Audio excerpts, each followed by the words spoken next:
الله أكبر الله أكبر الله أكبر لا إله إلا الله الله أكبر الله أكبر ولله الحمد الله أكبر الله أكبر الله أكبر لا إله إلا الله الله أكبر الله أكبر ولله الحمد الله أكبر الله أكبر الله أكبر لا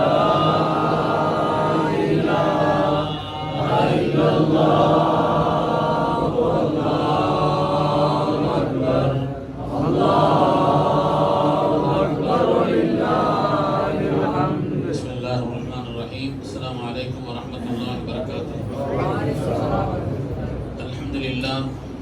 الحمد لله العظيم القدرة والشان شديد البطش والبرهان حافظ الدين والقرآن ما شاء الله كان ما لم يشاء لم يكن لا حول ولا قوة إلا بالله إن أريد إلا الإصلاح ما استطعت وما توفيقي إلا بالله عليه توكلت وإليه أنيب سبحانك لا علم لنا إلا ما علمتنا إنك أنت العليم الحكيم قال الله سبحانه وتعالى في القرآن الحكيم بسم الله الرحمن الرحيم ولتكملوا العدة ولتكبروا الله على ما هداكم ولعلكم تشكرون وقال النبي صلى الله عليه وسلم زينوا أعيادكم بالتكبير أو كما قال عليه الصلاة والتسليم கண்ணியமிக்க முஃமினீன்களே அல்லாஹ்வின் நல்லடியார்களே அருமை நாயகம் ஸல்லல்லாஹு அலைஹி வஸல்லம் அவர்களின் பாக்கியம் நிறைந்த உம்மத்துமார்களே ரப்பு சுப்ஹானஹு வ தஆலா புனிதமும் அருளும் நிறைந்த உன்னதமான இந்த நல்ல நேரத்தில் அருள் நிறைந்த ஈதுல் அல்ஹா என்ற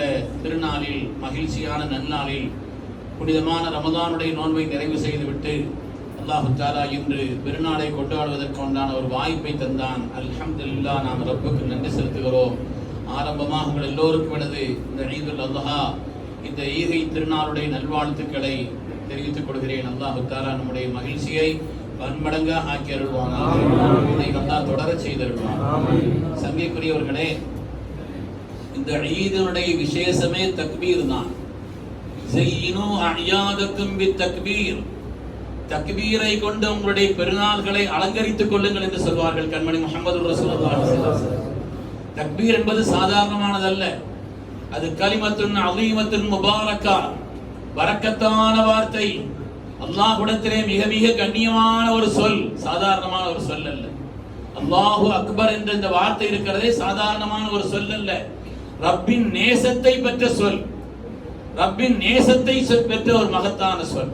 நம்முடைய பிறப்பு முதல் வாழ்க்கையினுடைய கடைசி வரை ஒரு முஃமினோடு இரண்டரை கலந்தது தக்பீர். நம்முடைய பிறப்பு முதல், பிறந்த உடனேயே வலதுகாதில் பாங்கும் இடதுகாதில் இகாமத்தும் சொல்லப்பட வேண்டும். நம்முடைய பிறப்பு முதல் வாழ்க்கையினுடைய கடைசி கட்டம் வரை நம்மோடு தொடர்பில் உள்ள ஒரு மகத்தான சொல் தான் இந்த தக்பீர் என்பது. நபி ஸல்லல்லாஹு அலைஹி வஸல்லம் குடும்பத்திலே ஏதாவது ஒரு பிள்ளைங்க பிறந்த அந்த பிள்ளைங்க முதல்ல வாய் பேச ஆரம்பித்தால், அந்த பிள்ளைங்க இதான் அஃஸஹ, அவர்கள் வாய் பேச ஆரம்பித்து விட்டால் முதலாக அவர்களுக்கு சொல்லிக் கொடுக்கக்கூடிய ஆயத்து இது என்று வந்திருக்கிறது. வகுலில் ஹம்துலில்லாஹி அல்லதி லம் யத்தஹிது வலதா வலம் யகுன் லஹு ஷரீக்குன் ஃபில் முல்க் வலம் யகுன் லஹு வலிய்யும் மினல் ஸுல் வகப்பிர்ஹு தக்பீரா.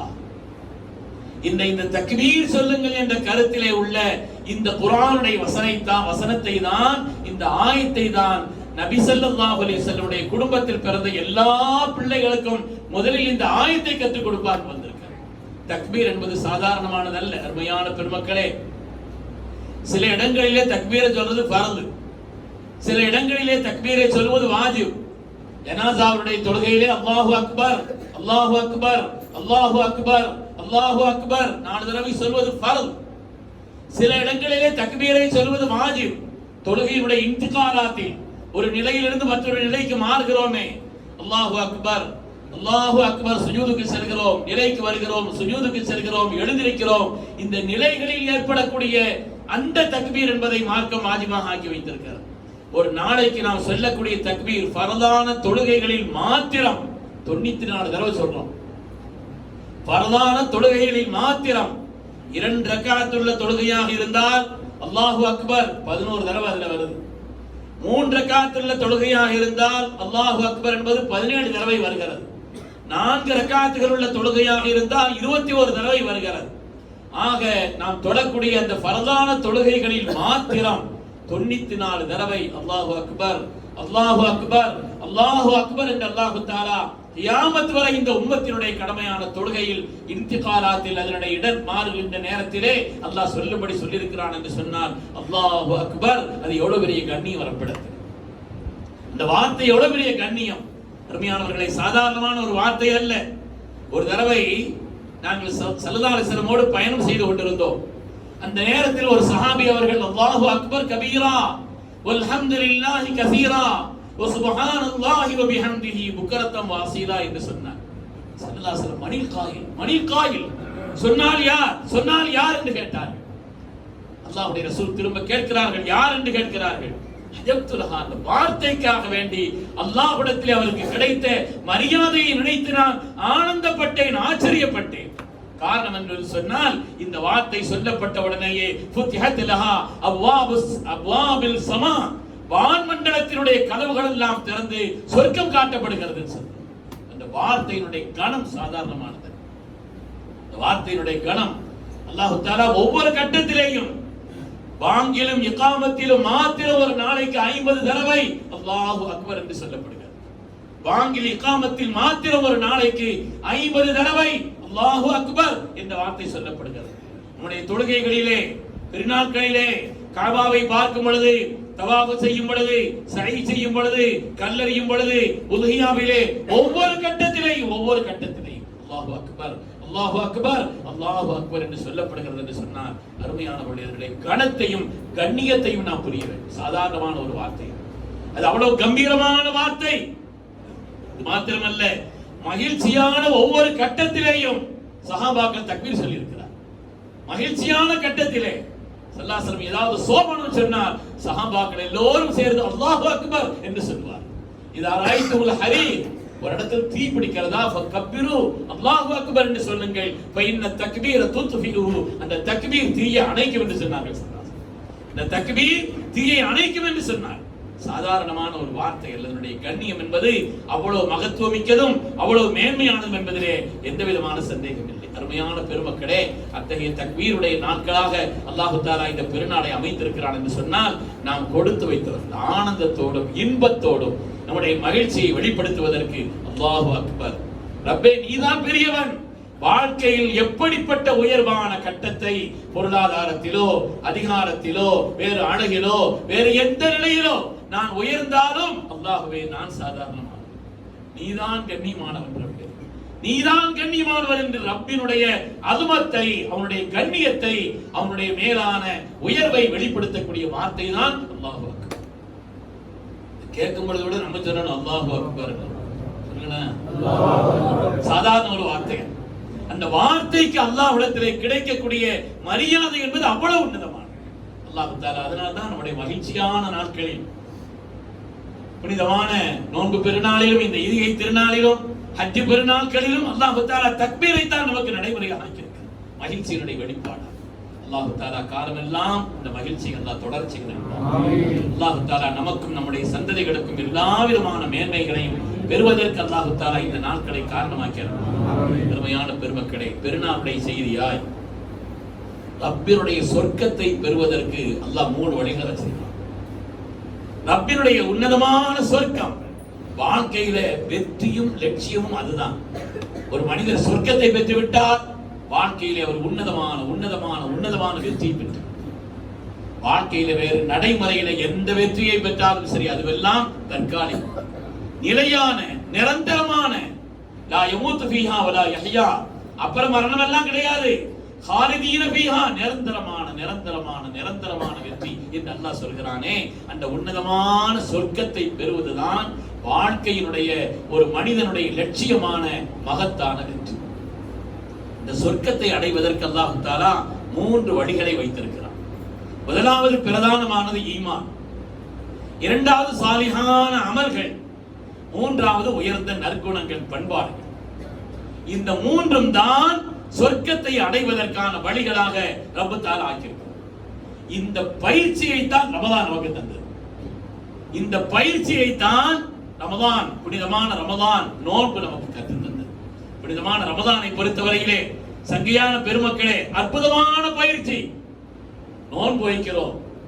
ஸல்லல்லாஹு அலைஹி வஸல்லம் சொன்னார்கள், மன் சாம ஃபீ ரமதான ஈமானன், ஈமானுடைய நிலையில் யார் நோன்பு வைக்கிறார்களோ, யார் நன்மையை கருதி நோன்பு வைக்கிறார்களோ அவர்களுக்கு அல்லாஹ்வுடைய மன்னிப்பு. மன் காம, யார் இரவு காலத்தில் நின்று வணங்குகிறார்களோ, ஈமானன், ஈமானோடும் ஈமானோடும் நன்மையை எதிர்பார்த்தும் யார் இரவு காலத்தில் நின்று வணங்குகிறார்களோ அவர்களுக்கு தான் மன்னிப்பு. முதலாவது அல்லாஹ் தஆலா நோன்பை பொறுத்தவரையிலே அது ரப்பினுடைய தொடர்பிலே நோன்பை தந்தான், தராவீகை தந்தான், தஹஜ்ஜுதை தந்தான், உபரியான வணக்கங்களை தந்தான், திலாவத்தை அதிகம் ஓதுவதற்கு நசீபை தந்தான், இஹ்திகாஃபை தந்தான். எல்லாம் ரப்பு தொடர்பானது. ஈமானோடு ஈமானோடு ஈமானோடு ரப்பு தொடர்பானது. அதே ரமதானிலே அல்லாஹ் தஆலா சில விதமான பண்பாடுகளை உண்டாக்க சொல்கிறான். சில விதமான பண்பாடுகள். ஜகாத்தை நாம் நிறைவேற்றுகிறோம், சதகாக்களை நாம் நிறைவேற்றுகிறோம், அதியாக்களை, அன்பளிப்புகளை வழங்குகிறோம், அதேபோல் ஒருவர் மற்றவருக்கு உதவி செய்கிறோம், ஃபித்ராவை நாம் கொடுக்கிறோம். இதுவெல்லாம் ரமதானில் அல்லாஹ் தஆலா ஏற்படுத்தியிருந்த மனிதர்களோடு, படைப்பினங்களோடு உள்ள ஒரு தொடர். அல்லாஹ்வுடைய காரியங்களையும் செய்வது, அடியார்களோடு உள்ள காரியங்களை நிறைவேற்றுவது ஈமானோடு. ஈமானோடு. அதுதான் ஒன்று இபாதத்துகள், இன்னொன்று நற்குணம். இந்த இரண்டையும் சேர்த்து நமக்கு பயிற்சியாக தந்தது ரமதான். ஒரு ஆள் நோன்பு வைக்கிறார், ரசூல் சொல்கிறார்கள், தொழுகிறார், இன்ன ஸலாத்த தன்ஹா அனில் ஃபஹ்ஷாஇ வல் முன்கர். தொழுகை என்பது மானக்கேடான அருவருக்கத்தக்க காரியங்கள் அனைத்தை விட்டும் அவரை நீக்கி விடும் சொன்னார். அப்படி நீக்கலன்னு சொன்னா அது உண்மையான பூரணமான தொழுகை இல்லை, பூரணமான தொழுகை இல்லை. அல்லாஹ் குர்ஆனிலே ஒரு இடத்தில் சொல்கிறான், அராய்தல்லதி யுகذிபு பித்தீன். நாயகமே, மார்க்கத்தை பொய்யாக்கியவர்கள் யார் தெரியுமான்னு கேட்கிறான். யார் மார்க்கத்தை பொய்யாக்கினவன்னா யாரு? யார் ஈமான் கொள்ளல, ஒழுங்கா இபாதத் செய்யல அப்படின்னு நம்ம நினைச்சிருக்கிறோம். அல்லாஹ் சொல்கிறான், அராய்தல்லதி யுகذிபு பித்தீன். மார்க்கத்தை பொய்யாக்கியவர்கள் யார்? என்ன சொல்கிறான்னா, ஃபதாலிகல்லதி யதுல் யதீம். யதீம்களை அரவணைக்காதவர்கள். வலா யஹல்லு அலா தஆமில் மிஸ்கீன். ஏழைகளுக்கும் மற்றவர்களுக்கும் உணவளிக்காதவர்கள். மக்களுடைய காரியங்களிலே கவனம் செலுத்தாத, அவர்களோடு உயர்ந்த குணத்தில் நடந்து கொள்ளாதவர்கள், அவர்கள் தான் மார்க்கத்தை பொய்யாக்கியவர். மார்க்கத்தை பொய்யாக்கியவங்கன்னா ஈமான் கொள்ளாம இருக்கணும்னு சொல்லணும், தொழுகாம இருக்கணும்னு சொல்லணும், அதுதானே. ஆனால் மக்கள் விஷயத்திலே, பிறருடைய விஷயத்தில் செய்ய வேண்டிய கடமைகளை நீங்கள் செய்யாமல், நீங்கள் இபாதத்து மாத்திரம்தான் குறிக்கோள் என்று இருந்தீர்கள் என்று சொன்னால் இந்த மார்க்கத்திலே நீங்கள் உண்மையானவர்கள் அல்ல. உங்களுடைய நம்பிக்கை போலி நம்பிக்கை, உங்களுடைய நம்பிக்கைகள் போலி நம்பிக்கைகள் என்று அல்லாஹ் தஆலா சொல்றார். குர்ஆன் முழுவதும் ஏறிட்டு பார்த்தால், ஹதீஸ்களிலே பார்த்தால் ஸல்லல்லாஹு சொல்கிறார்கள், மல்லம் யதஅ கௌல ஸூரி வல் அமல பிஹி, மல்லம் யதஅ கௌல ஸூரி வல் அமல பிஹி ஃபலைஸ லில்லாஹி ஹாஜத்துன் அன் யதஅ தஆமஹு வ ஷராபஹு. அருவருக்கத்தக்க வார்த்தைகளை ஒருவர் விடவில்லை, நோன்பு வைத்திருக்கிறார். அருவருக்கத்தக்க வார்த்தைகளை விடவில்லை, அசிங்கமான செயல்களை விடவில்லை. சொல்கிறார்கள், ஃபலைஸ லில்லாஹி ஹாஜத்துன் அன் யதஅ தஆமஹு வ ஷராபா. அவன் பட்டி கிடக்கணும்னு அல்லாஹ்வுக்கு ஒரு தேவையும் இல்லைன்னு. அவன் பட்டி கிடக்கணும்னு ஒரு தேவையும் நமக்கு இல்லை. அப்ப அந்த நோன்பு என்பது அவனை பண்பாடுகளை உருவாக்க வேண்டும்.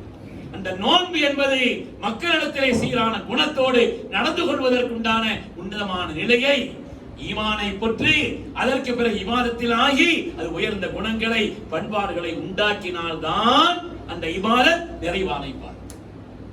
இந்த இபாதத் நிறைவான குர்ஆனுடைய ஆயத்துக்களை பூரா பார்த்தா, ஆய்வு செய்து பார்த்தால், கத் அஃலஹல் முஃமினூன் அல்லாஹ் சொல்வான், மூமின்கள் ஜெயம் பெற்றார்கள், மூமின்கள் வெற்றி பெற்று விட்டார்கள். எந்த மூமின்கள்? அல்லாஹ் சொல்கிறான். அது யார்? மூமின்கள் என்றால் யார்? அல்லதீனஹும் ஃபீ ஸலாத்திஹிம் காஷிஊன். முஃமின் அத்தியாயத்தினுடைய தொடக்கம். தொழுகையில் கவனத்தோடும் ஈடுபாட்டோடும் இறையச்சத்தோடும் இருப்பார். முதலாவது இபாதத்தை சொன்னார். வல்லதீனஹும் அனில் லக்வி முஅரிதூன். தேவையில்லாத காரியங்களை விட்டு நீங்கி இருப்பார்கள். முதலாவது இபாதத்தை சொன்னான், அதுக்கு அடுத்து குணங்களை சொன்னான், பண்பாட்டை சொன்னான். முதலாவது இபாதத்தை சொல்கிறான், அந்த இபாதத்தை உண்டாக்கி தர வேண்டிய பண்பாடுகளை சொல்கிறான். வல்லதீன ஹும் லிஸகாத்தி ஃபாயிலூன், ஜகாத்தை நிறைவேற்றுவார்கள், இபாதத்தை சொன்னான். வல்லதீன ஹும் லிஃபுரூஜிஹிம் ஹாஃபிலூன், கற்பை பேணி நடப்பார்கள் என்று அல்லாஹ் சொல்கிறான். அருமையானவர்களே, வல்லதீன ஹும் லிஅமானாத்திஹிம் ராஊன், தங்களுடைய அமானிதங்களை பேணுவார்கள். மற்றவர்களுக்கு கொடுத்த வாக்குறுதி, செய்து கொண்ட ஒப்பந்தங்கள், இதையெல்லாம் பேணுவார்கள். வல்லதீன ஹும் அலா ஸலவாத்திஹிம் யஹாஃபிலூன், தொழுகையில் பேணுதலாக இருப்பார்கள். அல்லாஹ் தஆலா அல்லாஹ்வுக்கு செய்ய வேண்டிய கடமைகளை சொன்னான், அடியார்களிடத்தில் நடந்து கொள்ள வேண்டிய பண்புகளை சொன்னான். மாற்றி மாற்றி மாற்றி அல்லாஹ் தஆலா சொல்லி அல்லதீன யரிஸூனல் ஃபிர்தௌஸ், இவர்கள் தான் சொர்க்கத்தினுடைய வாரிசுக்காரர்கள். அல்லாஹ் நம்மை அந்த கூட்டத்தில் கபூல் செய்வான். என்றால் இந்த இரண்டும் சேர வேண்டும். ஈமானுடனே அல்லாஹ்வுக்கு செய்ய வேண்டிய கடமைகள், அடியார்களுக்கு செய்ய வேண்டிய கடமைகள் இரண்டும் சேரும் பொழுதுதான் அவர்கள் உண்மையான வெற்றியாளர்கள் என்று அல்லாஹ் தஆலா சொல்கிறார். குர்ஆனிலே எவ்வளவு பார்க்கலாம். வஇபாதுர் ரஹ்மான், ரஹ்மானுடைய அடியார்கள் யார்? அல்லாஹ் அவரிடத்திலே சொல்கிறார். ரஹ்மானுடைய அல்லாஹ்வுடைய பரிசுத்தமான அடியார்கள் யார்? வஇபாதுர் ரஹ்மான் அல்லதீன யம்ஷூன அலல் அர்தி ஹௌனா, பூமியிலே நடந்து சென்றால் அமைதியாய், பண்பாய், ஒழுக்கமாய் நடந்து சென்றார். வைதா காத்தபஹுல் ஜாஹிலூன், அறியாதவர்களிடத்தில் பேசினால் கூட காலு சலாமா, ஒதுங்கி போயிடுவாங்க, ஒதுங்கி போய் விடுவார்கள். குணங்களை சொல்கிறான். யார்? ரஹ்மானுடைய அடியார். ரஹ்மானுடைய அடியார்கள்னா யாரு? தொழுகணும், ஜகாத், இதுவே தான் அல்லாஹ்வுடைய அடியார்களிலே பிரதானமானது. ஆனால் அந்த இபாதத்துகள் பண்பாடுகளை உருவாக்கி இருக்க வேண்டும், அந்த இபாதத்துகள் குணங்களை உருவாக்கி இருக்க வேண்டும். அந்த இபாதத்துகள் பண்பாடுகளை உருவாக்கவில்லை என்று சொன்னால், அருமையானவர்களே, வழிபாடுகளின் இலக்கே, நோக்கமே ஒரு மனிதனுக்கு சிறந்த பண்புகளை உருவாக்குவது, சிறந்த பண்பாடுகளை உருவாக்குவது. இந்த இபாதுர் ரஹ்மானுடைய தொடரிலே பார்த்தால் அல்லாஹ்வுக்கு செய்ய வேண்டிய கடமை சொன்னா, அடியார்களுக்கு செய்ய வேண்டிய கடமை மாற்றி மாற்றி மாற்றி மாற்றி அல்லாஹ் தஆலா இரண்டையும் எடுத்து சொல்றார். அதனால இந்த இரண்டையும் நிறைவேற்றும் பொழுதுதான் ஹதீஸிலே பார்க்கிறோம், மன் கான யுமினு பில்லாஹி வல் யௌமில் ஆகிர், அல்லாஹ்வையும் மறுமை நாளையும் ஈமான் கொண்டவர்களாக இருந்தால், அல்லாஹ்வை நம்பி இருக்கிறீர்களா, மறுமை நாளை நம்பி இருக்கிறீர்களா, ஃபல்யகுல் கைரன் அவ் லா யஸ்முத், நல்ல வார்த்தைகளை பேசுங்கள், அது வாய் மூடி இருக்கு. நல்ல பிறரோடு உள்ள தொடர்பிலே நல்ல வார்த்தைகளை பேசுங்கள், அது வாய் மூடி இருக்கு. யார் ஈமான் கொண்டார்களோ அவர்களுக்கு. மன் கான யுமினு பில்லாஹ், இந்த ஹதீஸினுடைய தொடர் நிறைய வருகிறது. யார் அல்லாஹ்வையும் அல்லாஹ்வுடைய ரசூலையும் ஈமான் கொண்டார்களோ, மறுமை ஈமான் கொண்டிருக்கிறார்களோ, ஃபல்யுக்ரிம் ஜாரா, அவருடைய அண்டை வீட்டாரோடு கண்ணியமா நடந்து கொள்ளுங்கள். ஒரு தடவை சொன்னாங்க, நாங்க வல்லாஹி லா யுமின், அல்லாஹ் மீ சத்தியம் விட்டு சொல்கிறேன், அவன் மூமின் அல்லன்னா, அவன் மூமின் அல்ல. 3 தடவை சொன்னான். சஹாபாக்கள் பயந்துட்டாங்க. வல்லாஹி லா யுமின், வல்லாஹி லா யுமின், வல்லாஹி லா யுமின், அல்லாஹ் மீ சத்தியம் விட்டு சொல்கிறேன், அவன் மூமின் அல்ல, மூமின் அல்ல, மூமின் அல்ல. யார் நாயுமின்? அப்படியா? அல்லாஹ்வுடைய ரசூல் சொன்னார்கள், லா யக்மனு ஜாருஹு பவாயிகஹு, அவனுடைய தீமைகளை விட்டு மற்றவர்கள் அச்சம் தீர்ந்து இருக்க மாட்டார். அவனா வம்பன்ல, அவனா அவன் ரவுடிலோ, அவனா அவன் சேட்டை தாங்க முடியாது என்று அவனுடைய தீமையை விட்டும் அவனுடைய அண்டை வீட்டார் அடுத்தவர்கள் அச்சம் தீர்ந்து இருக்க வேண்டும். அப்படிப்பட்ட ஒரு மனிதனிடத்திலே ஈமானுடைய நிறைவு இல்லைன்னு சொன்னாங்க. என்றால் நம்முடைய இபாதத்துகள் நம்ம எப்படி உருவாக்க வேண்டும்? ரமலான் அந்த பயிற்சியை தான் தந்தது. நோன்பு வைத்தோம், தராவீஹ் தொழுதோம், தஹஜ்ஜத் தொழுதோம், இஅ்திகாஃப் இருந்தோம், நன்மையான உபரியான வணக்கங்களை செய்தோம், குர்ஆனை ஓதினோம். ஆனால் அது நமக்கு உண்டாக்க வேண்டிய பண்பு என்ன? பண்புகளை உருவாக்க வேண்டும். அதையும் அல்லாஹ் தஆலா ரமலானிலே நமக்கு பயிற்சியாக தந்தார். இந்த இரண்டும் சேரும் பொழுதுதான் ஒரு முஃமினுடைய உன்னதமான உயர்வு. உலகத்திலே தனி மனிதர்கள் வீழ்ந்ததும், சாம்ராஜ்யங்கள் வீழ்ந்ததும், தனி மனிதர்கள் வீழ்ந்ததும், எல்லா நிலையிலும் உயர்ந்திருந்த தனி மனிதர்களை வீழ்ச்சி. அது மாதிரி இனிமேல் இதற்கு ஒரு முடிவில்லை என்று சொல்லப்படக்கூடிய அளவிற்குண்டான சாம்ராஜ்யங்களுடைய வீழ்ச்சி. வரலாறை நீங்கள் எடுத்து பார்த்தால், வரலாற்றினுடைய பக்கங்களை பார்த்தால், அன்பையார்களுடைய பண்பாடுகளை இழந்ததால், குணங்களை இழந்ததால், லூத் அலைஹிஸ்ஸலாமுடைய சமுதாயம், ஆத் சமூகம், உலகத்திலே தனி மனிதர்களான ஃபிரௌன், ரோம சாம்ராஜ்யம், கிரேக்க சாம்ராஜ்யம், நம்முடைய முகல் சாம்ராஜ்யம் வரலாற்றை எல்லாம் எடுத்து பார்த்தால் இப்படிப்பட்ட மகத்தான சாம்ராஜ்யங்கள் வீழ்ந்ததும் பண்பாடுகளை இழந்ததினால், ஒழுக்கங்களை இழந்ததினால், குணங்களை விட்டொழித்ததால், நல்ல குணங்களை விட்டொழித்தது. ஒரு முஃமின் எப்படி இருக்க வேண்டும்? ஈமானோடும் சாலிஹான அமல்கள், அதுபோல உயர்ந்த குணங்கள் இரண்டும் சேரும் பொழுதுதான், ஈமானோடு இந்த இரண்டும் ஆக மூன்று ஒன்றிணையும் பொழுதுதான் சொர்க்கத்திற்கான வழி இலகுவானது. உலகத்திலும் கண்ணியம், அல்லாஹ் தஆலா மகத்தான கண்ணியத்தை சொர்க்கத்திலும் வைத்திருக்கிறார். உண்மையானவர்களே, அதனாலே இந்த சொர்க்கத்திற்கு செல்வதற்குண்டான வழிகளாக இந்த அமல் செய்பவர்களை ஸல்லல்லாஹு சொன்னாங்க. பின்னால் ஒரு கூட்டம் வரும், பின்னால் ஒரு கூட்டம் வரும், நல்ல அமல்களை செய்வார்கள். அவங்களுடைய அமல்களுக்கு கூலி என்ன தெரியுமா?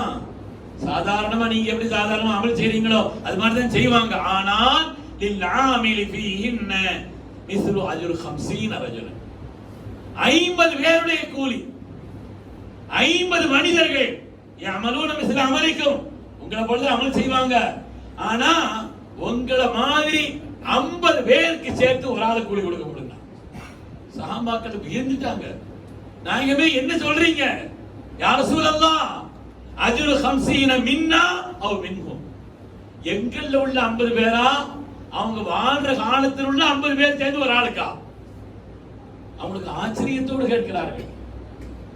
அஜ்ரு 50 மின்னா அவ் மின்ஹும், எங்கள்ல உள்ள 50 பேருடைய கூலி பின்னால் வரக்கூடிய நல்ல அமல் செய்யக்கூடிய அவர்களிலே ஒருவர் கொடுக்கப்படுமா?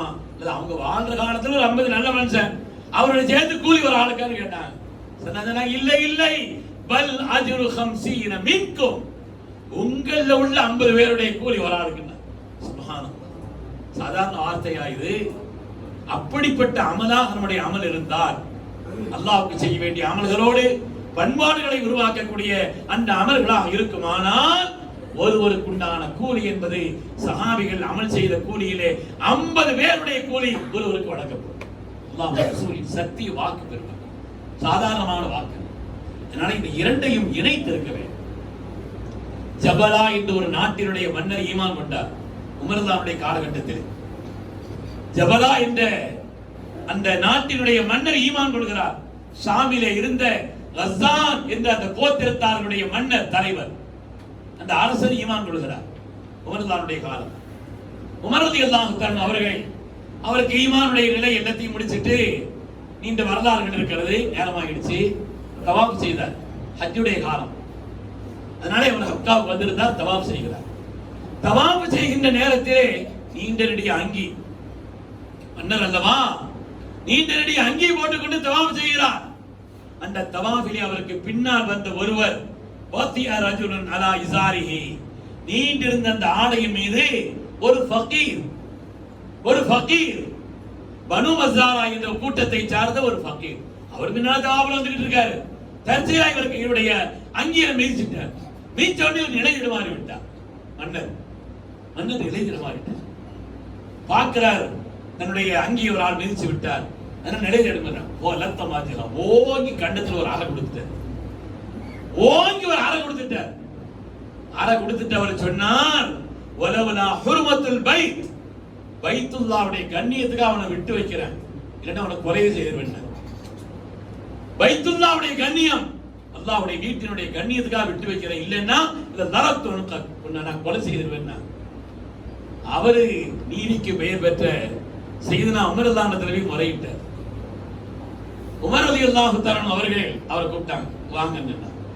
அடிச்சீங்களா? ஆமா. நீங்களே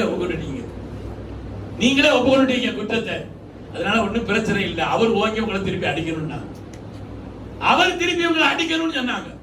என்னையா? நான் யார் தெரியுமா? நான் யார் தெரியுமா? கஸ்ஸான் கோத்திரத்தாருடைய அந்த மக்களுடைய அரசன் நான். அவர் வேணுக்குன்னு மிதிக்கல, மிதிச்சிட்டாரு. அதுக்கு பிறகு நீண்ட அங்கேயும் மிதித்தார். உங்களுடைய நிலை தடுமாறி விட்டது, அதனால அறை வாங்கிதான் ஆகணும். அவர் அதற்கு பிறகு இல்ல அப்படின்னா இந்த தீனை எனக்கு பெருசா தெரியல. யார் தீனை ஏற்றுக்கொண்டு அதற்கு பிறகு இஸ்லாமிய சாம்ராஜ்யத்துல தீனை விட்டு போனானா அவனுக்கும் இதான் தண்டனை அப்படின்னாங்க. அவனுக்கும் தண்டனை வேறன்னாங்க. இந்த நிலையை அறிந்த அந்த கஸ்ஸான் நாட்டினுடைய மன்னர் தப்பிச்சு ஒரு மாதிரியா சாமி போயிட்டார். அங்கிருந்து தப்பிச்சு போய்விட்டார். இந்த வரலாறு பின்னால் உமர் ரலியல்லாஹு ஒரு தூதர் அனுப்பினாங்க. அவர் போய் எப்படி இருக்கிறாருன்னு பார்த்துட்டு வாங்க, என்ன ஏதுன்னு போனாங்க. போன இடத்துல அவரை போய் பார்த்தாங்க. உமர் ரலியல்லாஹுடைய தூதராய் நான் வந்திருக்கிறேன்னு சொன்னாங்க. அழுதார் அழுதார் அழுதார் அழுதார். எவ்வளவு பெரிய வாய்ப்பை நான் இழந்து விட்டேன், எவ்வளவு பெரிய வாய்ப்பை நான் இழந்து விட்டேன். ஆனால் அந்த நேரத்தில் அழுதார். அமீருல் முஃமினீனுடைய பிள்ளை எனக்கு நிக்காஹ் செய்து கொடுத்தா நான் என்ன திரும்ப வர்றேன். இவர் அதுக்கு நான் எப்படி சம்மதிக்க முடியும்? அது சம்மதிக்க வேண்டியது அங்கே இருக்கிறாங்க அப்படின்னு வேலைகளை எதையோ உளர்ற. திரும்ப வந்த உடனே அந்த தூதர் வந்து சொன்னார். முதல்ல கேட்டான், குடிச்சிருந்தாரான்? ஆமான். இனிமேல் திரும்புவதற்கு வாய்ப்பு இல்லைன்னு சொன்னார். குடித்திருந்தாரான்னு கேட்டாங்க. ஆமான். இனிமேல் அவர் திருந்த வாய்ப்பு இல்லைன்னு சொன்னார். பெருமக்களே, ஏன், என்ன காரணம்?